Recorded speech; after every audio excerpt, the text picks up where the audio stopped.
Hey everyone, I'm Mike Gleason, And I'm Walter Von Hune. Thank you for listening. We're and gonna go well, I was ahead. going to say we've been gone for a while, and it's because we've both been traveling. Where'd you go, Walter? We went to San Francisco, and our daughter is getting married there next year, and so we went down there. They're gonna pick out wedding dresses, not me. They were gonna pick out wedding dresses, and I was gonna go visit my son in Fresno, which I didn't do this time, but it was a great trip. We love San Francisco. You've been there. Yeah, yeah, many times. Yeah, and we ate at some great restaurants and had just a great trip. And we took our time. We drove down there, and we took our time coming back. And I know you just went to Yeah, Arkansas. well, I had a weird trip because we went. First of all, went to Arkansas, Bentonville, Arkansas, where my son and daughter-in-law just moved, and then from there, then we went to New York, which is where my mother-in-law is, so that my wife could see her mother. So it was a 2 week trip. First week in Arkansas, second week in New York. I don't Yeah, know if you could have more of a contrast than that. yeah. It was interesting. There were interesting differences, but there were also similarities, which I thought I didn't see them at the time, but upon reflection, both of those towns have very similar qualities. Like what? Well, like okay, we didn't stay downtown Manhattan. I don't really like downtown Manhattan, and her mother lives in Queens, in the borough of Queens, and so we stayed near her, and in that area, in the Chinatown area. And the thing that I noticed was that the first thing I noticed was that in both of those places there are a lot of people. Bentonville didn't seem to be wasn't a big town, but it's becoming big, and the two neighboring communities around us that are feeders for Bentonville. There's about 200,000 people there in a fairly small area, and it's the same with Queens, although Queens is much more dense.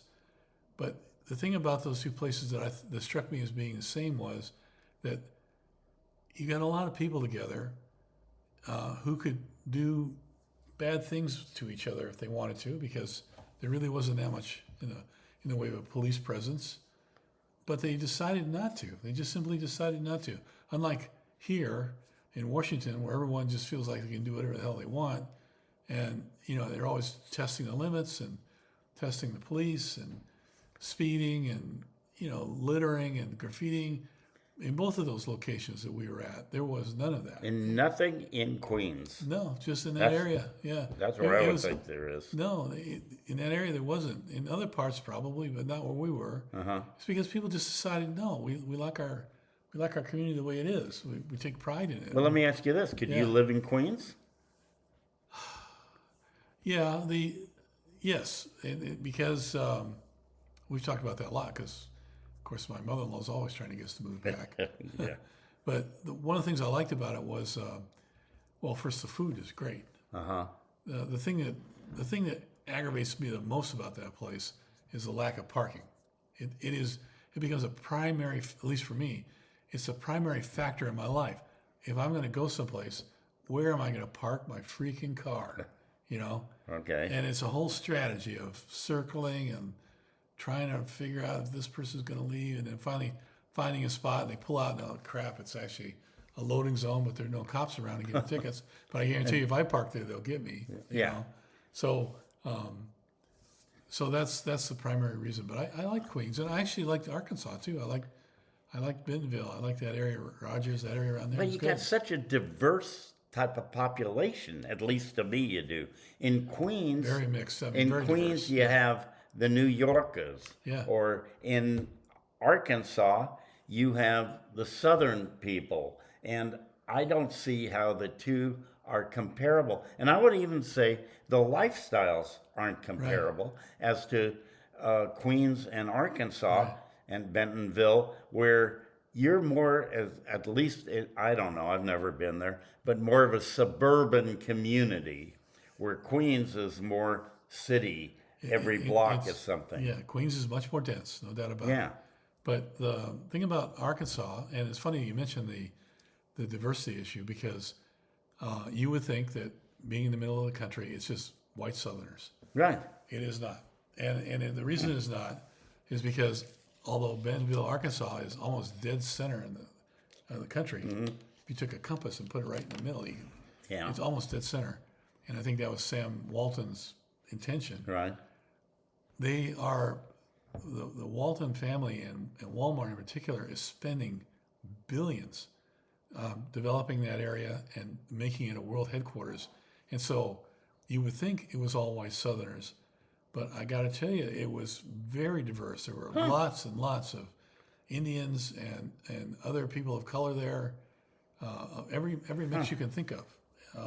That's interesting. Yeah, If you had a choice, let's say, okay, Yeah. you're moving from Washington now, and you're going to go to either Queens or you're going to go to Arkansas, what would you pick? Well, it depends on why I was moving. So, the appeal of Arkansas is it's very beautiful.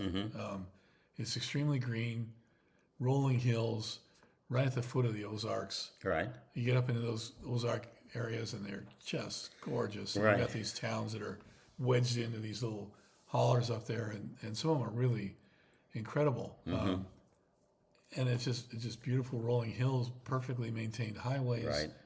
No graffiti, no trash, no nothing. Physically very beautiful, and it also seems like a really great place to raise a kid. Right.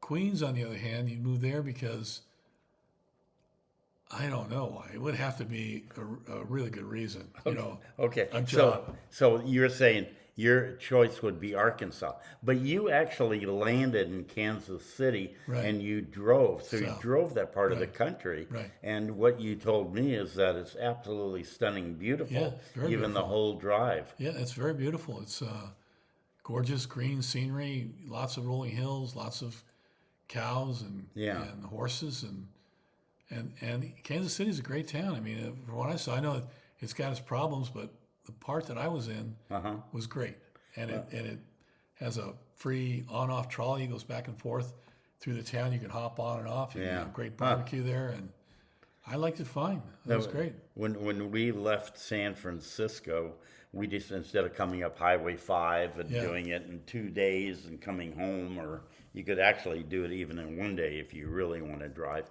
But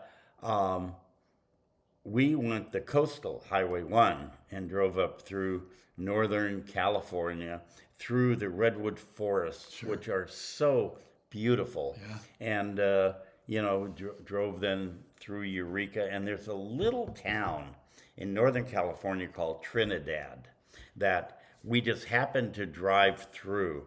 And we'd never been there.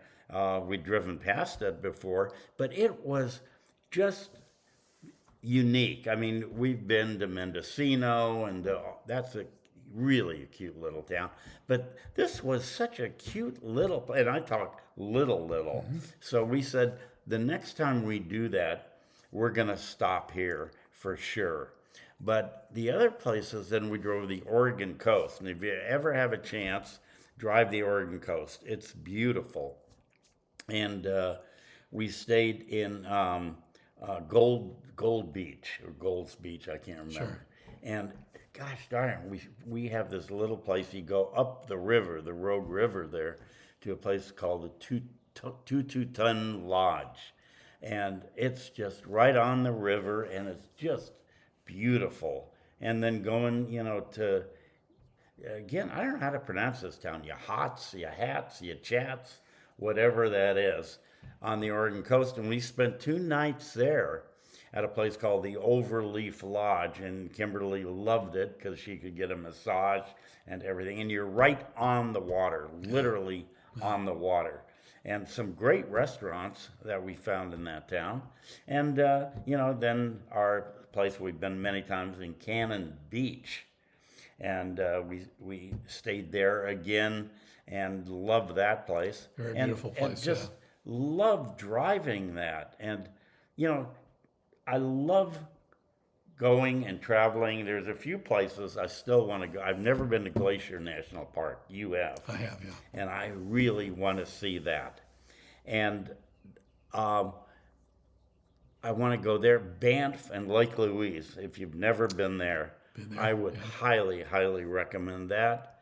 Um, my favorite place in the world is Interlaken, Switzerland. It's not Interlaken itself, but you go up into the valley and then you go up the mountain to Muren on this side and Grindelwald over here. And oh my God, it's stunningly, stunningly. But Okay, so- other people like the desert. Okay, so let me ask you this. So Yeah. you travel a lot. Yeah. I don't think of myself as a traveler, but I've been places. So what are the things you've learned traveling? The things I've learned And is what that, that you applied to your life? okay, people are different.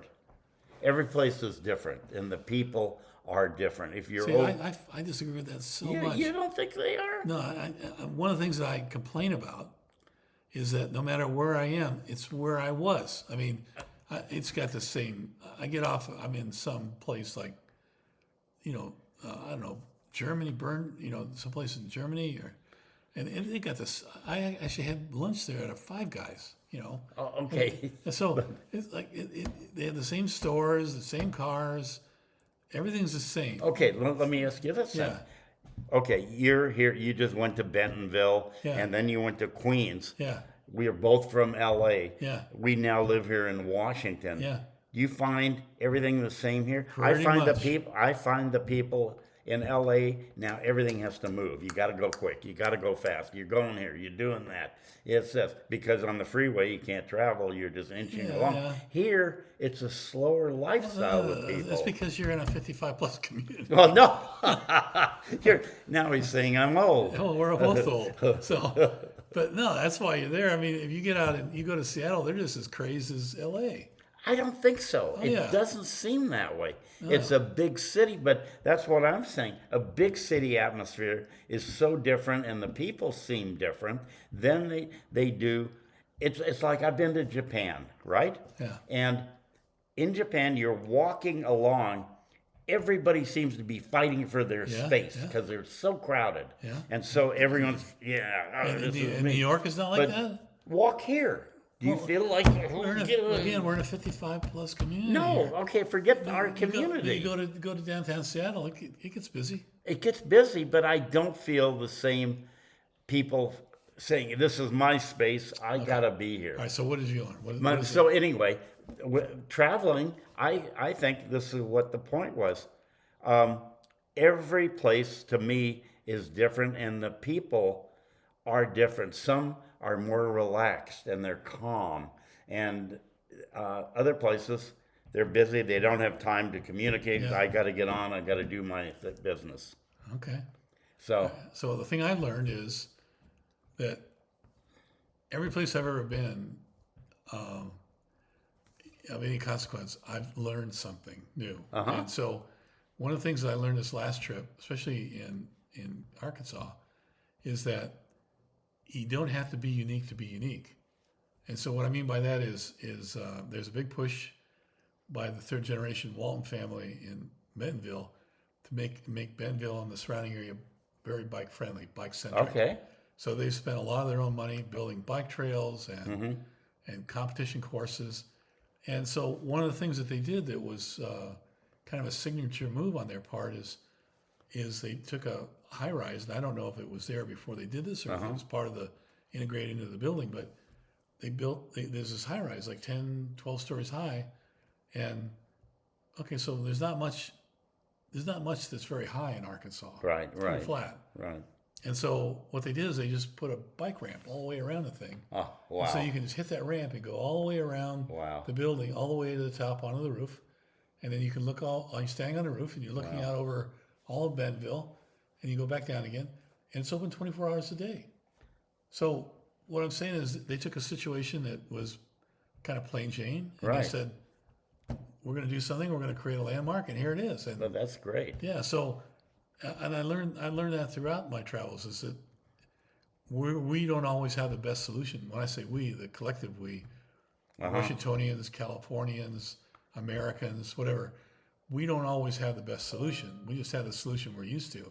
But sometimes other countries can offer something of real value that would improve our lives. I agree. And we just saw it. Yeah. And we No, could just utilize it. I agree on that, and I think we learn every place you go. Yeah. You learn something. Yeah. And that's a great thing, you know. Yeah. For me, I'd want an e-bike to get to the top of that building. Well, no. I don't think you could pedal it. I frequently don't think. I mean, at least I couldn't pedal. It's probably Yeah. probably some of these guys can, but I can't. okay. But no, definitely e-bike. Yeah, well, I just want to make sure. But that's what's great. I remember in Amsterdam, they had a place where you could go to the top of a building, Yeah. and they had people there, and they were having lunch and just Yeah. looking out Yeah. over things. Yeah, but I think going places and you learn things like you said. I agree with that. And hey, have fun traveling and enjoy it wherever you go. And hey, have a good time. Right. Keep your eyes open and enjoy yourself. All right. Take care. Bye. Bye.